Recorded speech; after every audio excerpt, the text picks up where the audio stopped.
Friends, trending ಸ್ಯಾಂಡಲ್ವುಡ್ಗೆ ನಿಮಗೆಲ್ಲ ಸ್ವಾಗತ. Kannada big boss season 12ರ 7ನೇ ವಾರ ನಾಮಿನೇಟ್ ಆಗಿರೋ 8 ಸ್ಪರ್ಧಿಗಳ ವೋಟಿಂಗ್ ಪಟ್ಟಿನಲ್ಲಿ ನಿನ್ನೆ 14 ನವೆಂಬರ್ 12 ಗಂಟೆಗೆ ನಾವು ಕೊಟ್ಟ ಅಪ್ಡೇಟ್ಗೆ ಹೋಲಿಕೆ ಮಾಡಿದ್ರೆ ಪಟ್ಟಿನಲ್ಲಿ ಏನು ಅಂತ ಬದಲಾವಣೆ ಇಲ್ಲ. ಸೊನಾಲ್ ಸಿ ವಿಲ್ಸನ್ ಇನ್ಸ್ಟಾ ಪೇಜ್ನ ಅನ್ಅಫಿಷಿಯಲ್ ವೋಟಿಂಗ್ ಪ್ರಕಾರ 2,77,187 ವೋಟ್ ಪಡೆದು ರಕ್ಷಿತಾ ಶೆಟ್ಟಿ ಅವರು ಮೊದಲನೇ ಸ್ಥಾನದಲ್ಲಿದ್ದಾರೆ.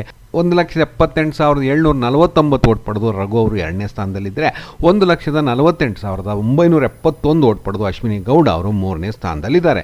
ಇನ್ನುಳಿದಂತೆ ಕಾಕ್ರೋಚ್ 4, ರಾಶಿಕಾ 5, ಜಾನ್ವಿ 6, ಧ್ರುವಂತ್ 7 ಮತ್ತು ರಿಷಾ ಗೌಡ ಅವರು 8ನೇ ಸ್ಥಾನದಲ್ಲಿದ್ದಾರೆ. ಹಾಗಾಗಿ ವೋಟಿಂಗ್ ಪ್ರಕಾರ ರಿಷಾ ಗೌಡ ಅವರು ಹೊರಗೆ ಹೋಗೋ ಸಾಧ್ಯತೆ ಜಾಸ್ತಿ ಇದೆ. ಆದರೆ ಕಳೆದ 3 ವಾರದಿಂದ ಮನೆಯಲ್ಲಿ ಆಟದ ದೃಷ್ಟಿಯಿಂದ ಏನನ್ನೂ ಕಾಂಟ್ರಿಬ್ಯೂಟ್ ಮಾಡದೆ ಎಲ್ಲರ ಜೊತೆಗೂ ಚೆನ್ನಾಗಿದ್ದು ಎಲ್ಲರ ಮನವೊಲಿಸಿ ಸೇಫ್ ಆಗೋಕ್ಕೆ ಪ್ರಯತ್ನ ಪಡ್ತಾ ಇರೋ ಕಾಕ್ರೋಚ್ ಸುದಿ ಅವರು ಕೂಡ ಮನೆಯಿಂದ ಹೊರಗೆ ಹೋಗೋ ನೆಚ್ಚಿನ ಸ್ಪರ್ಧಿ ಆಗಿದ್ದಾರೆ. ಅಶ್ವಿನಿ ಗೌಡ ಅವರು ಈಗ ತಮ್ಮ ಆಟದ ವಿಧಾನನ ಬದಲಾಯಿಸ್ಕೊಂಡಿರೋದ್ರಿಂದ ಮನೆಯಲ್ಲಿ ಬೆಂಕಿ ಹಚ್ಚೋ ಕೆಲಸಕ್ಕೆ ಪ್ರಸಿದ್ಧಿಯಾಗಿರೋ ರಿಷಾ ಗೌಡ ಅವರು ಇದ್ದರೆ ಶೋಗೆ ಒಂದಷ್ಟು ಲಾಭ ಇರೋ ಕಾರಣ ಸುದಿ ಅವರು ಹೊರಗೆ ಹೋಗೋ ಸಾಧ್ಯತೆಯೂ ದಟ್ಟವಾಗಿದೆ.